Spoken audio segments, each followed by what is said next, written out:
Hello friends, welcome to the very first episode of 30 and Throwing Shade. This is an additional series outside of relationships where I'm going to share with you what I've learned up to this point in my life. My philosophy, morality, personal development, work-life balance, motivation, just life in general.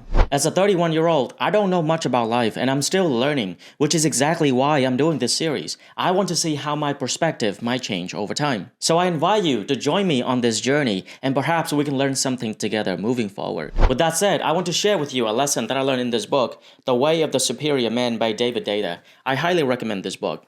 I call this lesson, There is no finish line. In the book, the author points out that most men make the error of thinking that one day it will be done. They think, if I can work enough, then one day I could rest. Or I'm only doing this now so that one day I could do what I really want with my life. The masculine error is to think that eventually things will be different in some fundamental way. They won't. It never ends.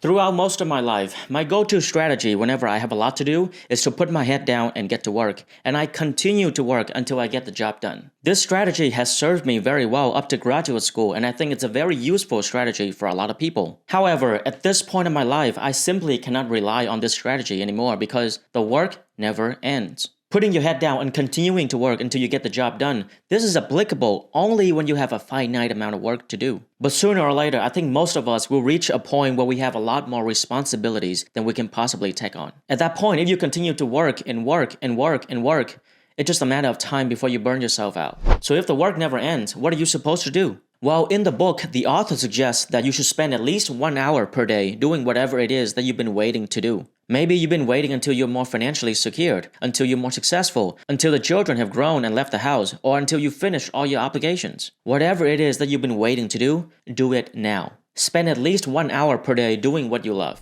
Now, the lesson I take away from this is about having a balance in your life. An example for me is the work for this YouTube channel. It will never be finished. Knowing that, I assign myself a window of time every day to work on this channel. When that time is finished, I stop working. So my job is not to finish the work, but to work until I'm done. And that concludes the first episode of this series. I hope you find this lesson helpful. Let me know what you think about this series. And click here if you want to see my latest videos.